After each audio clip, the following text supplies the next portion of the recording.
അല്ലാഹു തട്ടിക്കളയാത്ത ദുആ ഉണ്ടല്ലോ, അല്ലാഹു കളയാത്ത ദുആ ഉണ്ടല്ലോ.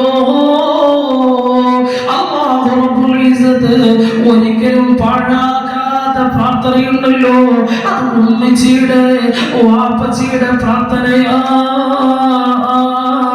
അതുകൊണ്ട് മക്കൾക്ക് വേണ്ടി ദുആ ചെയ്യണേ. അതുകൊണ്ട് മക്കളെ പിരാവരുതേ, മക്കളെ ശപിക്കരുത്,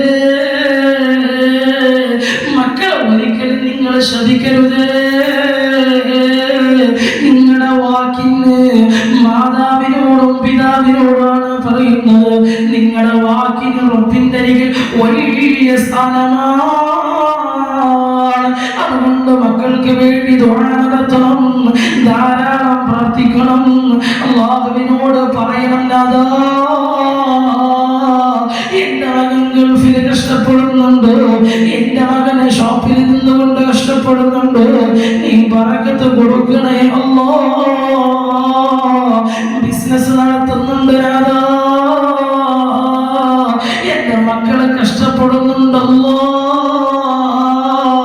മക്കൾക്ക് വേണ്ടി ദുആ നടത്തുമ്പോ ആ പ്രാർത്ഥന റബ്ബ് മടക്കുകയില്ലെന്ന് റൂഹി ഫിദാ നബി മുഹമ്മദ് മുസ്തഫ. മറക്കണ്ട, മക്കൾക്ക് പ്രാർത്ഥിക്കാൻ മറക്കണ്ട. വാപ്പാ ഉമ്മ മക്കൾക്ക് വേണ്ടി ദുആ ചെയ്യാൻ മറക്കണ്ട. അല്ലാഹു തൗഫീഖ് നൽകട്ടെ. അല്ലാഹുവിന്റെ റസൂൽ സ്വല്ലല്ലാഹു അലൈഹി വസല്ലം തങ്ങൾ പറയുന്നു, സ്വഹാബത്തെ രണ്ടാമത്തെ വ്യക്തിയാണെന്നറിയോ, പെട്ടെന്ന് അല്ലാഹു ദുആ സ്വീകരിക്കുന്ന വിഭാഗമാണെന്നറിയോ? അല്ലാഹുവിന്റെ റസൂൽ പറയുന്നു, ഈ യാത്രക്കാരന്റെ പ്രാർത്ഥനയാ.